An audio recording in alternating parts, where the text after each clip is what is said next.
Park వ్యతిరేక పోరాటం కొనసాగుతోంది. మత్స్యకారులు ఇవాళ భారీ ర్యాలీ నిర్వహించారు. పార్క్ వద్దంటే వద్దంటూ పెద్ద ఎత్తున నినాదాలు చేస్తున్నారు యువకులు. మరోవైపు కాసేపట్లో రాజయ్యపేటకు రానున్నారు అనకాపల్లి కలెక్టర్. సమస్య పరిష్కారం దిశగా గ్రామ సభను ఏర్పాటు చేశారు. మత్స్యకారుల అభిప్రాయాలు తీసుకోనున్నారు కలెక్టర్.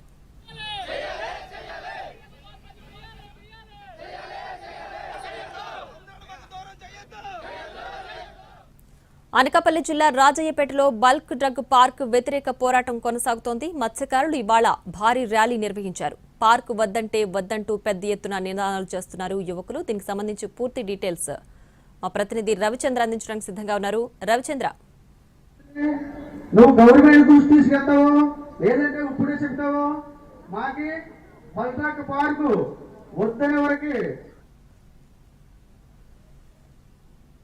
చాలా మిమ్మల్ని వేడుకుంటున్నాం తల్లి. ప్రియా, బల్క్ డ్రగ్ పార్క్ వ్యతిరేక పోరాటం చేస్తున్న రాజయ్యపేట గ్రామంలో వచ్చిన కొన్ని రోజులుగా ఉత్కంఠ ఉద్రిక్త పరిస్థితులు నెలకొంటున్నాయి. ఈ క్రమంలోనే అనకాపల్లి జిల్లా కలెక్టర్ విజయకృష్ణ బహిరంగ సభను ఏర్పాటు చేశారు. ప్రజల నుంచి అభిప్రాయాలను సేకరించడం ద్వారా సమస్యకు పరిష్కారం తీసుకొచ్చే ప్రయత్నాన్ని ప్రస్తుతం చేస్తున్నారు. ప్రస్తుతం గ్రామ సభ జరుగుతోంది. ఇప్పుడే గ్రామంలో ఉన్న ప్రజలు తమ అభిప్రాయాలు చెప్తున్నారు. బల్క్ డ్రగ్ పార్క్ ను ఎందుకు వ్యతిరేకించాల్సి వస్తుంది, ప్రత్యామ్నాయంగా ఎటువంటి డిమాండ్లు ఉన్నాయి, దాని మీద ప్రస్తుతం సమావేశం జరుగుతోంది. గ్రామంలో నిర్దేశించిన పట్టుదలని మాట్లాడేందుకు యంత్రాంగం అవకాశం ఇచ్చింది. వారంతా కూడా తమ అభిప్రాయాలు చెప్తున్నారు. ఇప్పటికే బల్క్ డ్రగ్ పార్క్ కారణంగా భవిష్యత్తులో ఎదురయ్యే ఇబ్బందులు ఒక ఎత్తు అయితే ఇప్పటికే తమ తీర ప్రాంతంలో ఏర్పాటు చేసిన ఇండస్ట్రీస్ వల్ల ఎదురవుతున్న దుష్పరిణామాల కారణంగా మేము అనేక ఇబ్బందులు ఎదుర్కొంటున్నాం. ప్రధానంగా జీవనమరణ సమస్యలు ఎదురవుతున్నాయి, అనారోగ్యాలు పాలవుతున్నాం. మత్స్య సంపద కూడా పూర్తిగా కలుషితం అయిపోయిన కారణంగా మత్స్య సంపద లభించడం లేదు, నష్టపోవాల్సిన పరిస్థితి ఏర్పడిందని చాలా స్పష్టంగా కలెక్టర్ ముందు ఇప్పటికే స్పష్టం చేశారు. గ్రామస్తులంతా ఒక్కొక్కరుగా గ్రామానికి సంబంధించిన వారంతా కూడా తమ గ్రామసభలో అటెండ్ కావాల్సి వస్తుంది. ఎందుకు పార్క్ ను గ్రామస్తులు ఒక ర్యాలీ చేశారు. మాకు వద్దంటూ కూడా కేవలం రాజయ్యపేట గ్రామంతో పాటుగా ఒరిస్సాకు వలసపోయిన అనేక మత్స్యకార కుటుంబాలు కూడా తిరిగి గ్రామానికి చేరుకున్నాయి.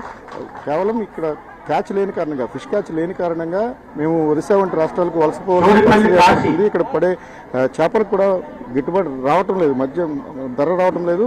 ఇక్కడ ఉండే చేపలను కూడా ఎవరు తినటం లేదు కారణంగానే మేము వలసలు పోవాల్సిన పరిస్థితి ఏర్పడిందనే విషయాన్ని మత్స్యకారులు కూడా కలెక్టర్కి చెప్పబోతున్నారు. మరోవైపు పొల్యూషన్ కంట్రోల్ బోర్డుతో పాటు మత్స్యశాఖకు సంబంధించిన అధికారులను కూడా కలెక్టర్ వెంట పెట్టుకుని వచ్చారు.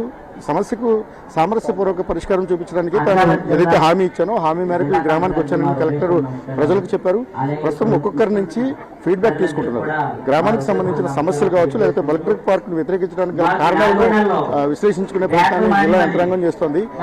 కేంద్ర ప్రభుత్వం ఇది భాగస్వామ్యంతో నడుపుతున్న ఈ బల్క్ డ్రగ్ పార్క్ ఏదైతే ఉందో దీంట్లో ఎవరు కూడా ప్రైవేట్ ప్లేయర్స్ ఉండరు, కేవలం గవర్నమెంట్ నిర్వహిస్తుంది. అది కూడా కేంద్ర ప్రభుత్వం నిర్వహిస్తున్న బల్క్ డ్రగ్ పార్క్ కాబట్టి సహకరించమని జిల్లా యంత్రాంగం రాజయ్యపేట గ్రామస్తులను కోరుతోంది. అదే సమయంలో రాజయ్యపేట పాటు నిర్వాసిత ప్రభావిత గ్రామాలుగా ఉన్న 9 గ్రామాలకు సంబంధించిన ప్రజలు తమ అభ్యంతరాలను కూడా కలెక్టర్ దృష్టికి తీసుకొస్తున్నారు. ఈ గ్రామ సభ తర్వాత ఎటువంటి కన్క్లూజన్ వస్తుంది, నిజంగానే అంటే ఈ సమస్యను అటు యంత్రాంగం అర్థం చేసుకుంటుందా, లేకపోతే యంత్రాంగం ఇచ్చే ప్రపోజల్స్ గ్రామస్తులు అంగీకరిస్తారనేదాన్ని ప్రస్తుతం వారిగా పోలీసులు మోహరించిన నేపథ్యంలో గ్రామ సభ అయితే కొనసాగుతుంది.